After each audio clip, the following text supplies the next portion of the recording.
9일 금요일 아침입니다. 오늘도 신실한 마음으로 주의 말씀으로 하루를 시작하는 여러분 모두에게 크신 하나님의 복되시는 총이 함께 하시기를 바랍니다. 오늘 하나님의 말씀은 레위기서 26장 27절부터 39절까지의 말씀인데요. 계속해서 우리가 하나님의 말씀에 불순종할 때 하나님이 어떻게 징벌하신지에 관한 이야기를 다루고 있습니다.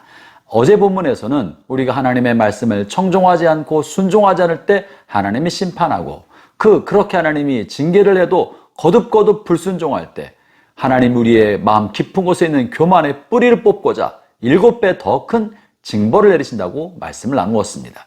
오늘 본문에서는 그럼에도 불구하고 거듭거듭 더 심한 징벌을 받아도 계속해서 불순종과 거역을 반복할 때 이제 하나님은 이것을 불순종의 단계를 넘어서 하나님을 대항한다, 하나님의 대적이 됐다, 하나님의 적이 됐다고 표현합니다.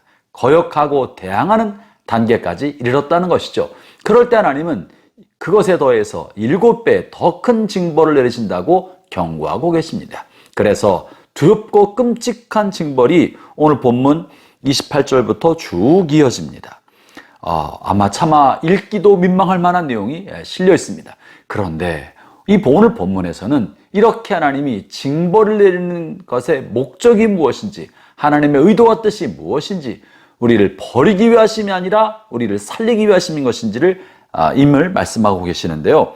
오늘 징벌에 관한 내용을 다루면서 주님 주신 말씀 중에 하나가 34절, 35절의 말씀입니다. 제가 읽어보겠습니다. 먼저 33절부터 읽어보죠. 내가 너희를 여러 민족 중에 흩을 것이요 내가 칼을 빼어 너희를 따르게 하리니 너희 땅이 황무하며 너희의 성읍이 황폐하리라. 불순종을 하고 하나님을 대항할 때 하나님께서는 그 땅에서 그들을 추방하시고 원수들의 땅으로 옮기시고 그리고 그들이 경작했던 땅을 황폐하게 만들겠다고 하시는 것입니다. 그런데 하나님께서 이렇게 하시는 이유에 관하여 34절과 35절에 실려 있는 거예요. 제가 다시 한번 읽어보겠습니다.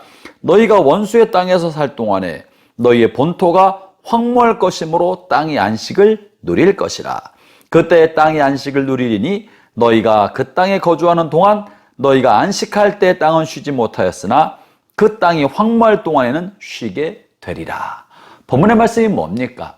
이스라엘 백성이 하나님을 거역하고 탐욕과 이기심과 욕심의 종이 되어서 물질의 종이 되어서 땅을 착취하고 자신을 착취하고 그저 이 세상의 명예와 부와 세상의 권력을 바라보면서 이기적인 삶, 탐욕적인 삶을 살아갈 때 하나님 그들을 마침내 심판하셔서 그들의 죄를 징벌하시고 그들을 땅에서 추방하신 다음에 그들이 욕심과 탐욕으로 땅을 쉬지 못하게 땅을 끊임없이 착취했던 것을 이제 멈추게 하시자 놀랍게도 땅이 비로소 쉼을 얻게 됐다고 말하는 것입니다. 땅이 비로소 안식을 얻게 됐다고 말하는 것입니다. 그전까지는 땅을 경작하는 사람이 자신의 유익만을 위해 땅을 이용해 먹었다면 이제 하나님이 그들을 심판하심으로 땅이 비로소 쉼을 얻고 안식을 얻고 땅이 회복의 길로 갈 수 있게 하였다는 것이에요. 이것은 무엇을 말합니까? 이렇게 땅이 쉼을 얻고 회복의 길로 가다가 이제 하나님께서 이스라엘 백성을 이 죄를 돌이키고 회개하면 다시 하나님께서 그들을 본래 약속의 땅으로 돌아오게 하실 때 회복된 그 땅에서 다시 삶을 영위하게 하시는 하나님의 은총이 이 안에 머물러 있다는 것을 보여줍니다. 사랑하는 형제자매 여러분, 이것이 오늘 우리에게 무엇을 말하겠습니까? 혹 어떤 사람들이 자신의 야망과 욕심 때문에 지나치게 가족을 희생시키고 앞만 보고 달려가는 사람들이 있습니다. 자신이 이루고 싶은 꿈에 사실은 그 야망에 사로잡혀서 건강도 돌보지 않고 지나치게 자신의 몸을 혹사시킬 때가 있습니다.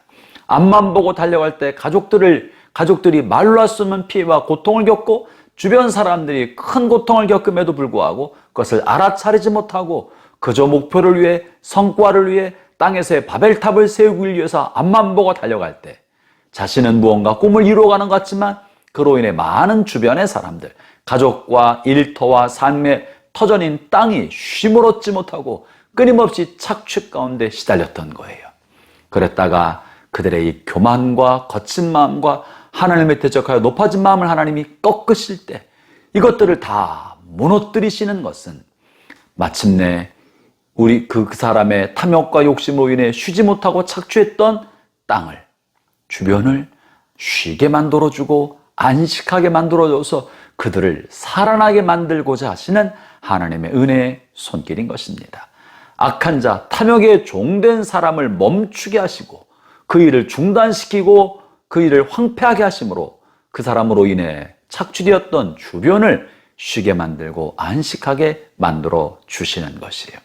할렐루야. 사랑하는 형제자매 여러분, 혹 우리가 무언가 욕심과 집착과 탐욕에 충동된 것이 있다면 하나님께서 우리를 멈추시게 하기 전에 우리가 먼저 멈춰야 합니다. 그리고 나의 욕심과 집착과 탐욕 때문에 누군가가 피해를 보고 착취를 당하고 고통을 겪고 있다면 그들의 마음속에 호소와 울부짖음이 하늘을 향하고 있다는 사실을 알아야 합니다. 그러면 하나님께서 그들의 마음의 호소를 들으시고 이 악한 자의 착취와 탐욕을 멈추게 하시고 그의 무릎을 꿇치실 때 주변이 쉼을 얻게 되고 회복의 길에 가게 될 것입니다. 그들이 회복되게 되었을 때 하나님께서는 약한 자의 악이 돌이켜 하나님 앞에 회개하면 다시 사람을 살리시고 회복된 땅에서 다시 살 수 있도록 하나님이 조성해 주시는 것이죠. 이것이 하나님의 은혜입니다. 이것은 그 사람도 살리고 주변도 살리기 위한 하나님의 은총의 선물인 것입니다. 그러므로 악인의 악과 욕심과 탐욕에 충동되어 살아간 그를 멈추시고 그의 모든 것들을 황폐하게 하시는 것은 그를 죽이게 하기 위함이 아니라 살리기 위함이요, 그와 그의 주변과 그에 속한 땅을 회복시키기 위한 하나님의 섭리인 줄로 알아야 하는 것입니다. 때가 찬 하나님의 경륜이 우리 이끌어가고 계십니다. 하나님을 경외하는 마음으로 자신과 주변을 돌아보고 하나님의 뜻 안에 순종하며 욕심과 집착을 버리고 말씀을 따라 살아가는 우리 모든 성도들 되시기를 주의 이름으로 축원합니다. 기도하겠습니다.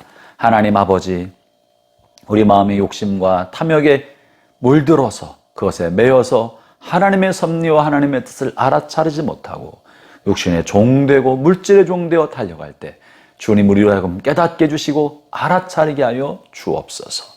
내가 욕심에 충동되어 내가 속한 내가 돌봐야 할 땅을 착취하고 고통스럽게 하고 있지 않는지 우리 주변을 돌아볼 줄 아는 마음의 여유와 하나님의 마음을 갖게 하여 주옵소서. 오늘 하도 주님 손을 탁하며 우리 주 예수님 이름으로 기도합니다. 아멘.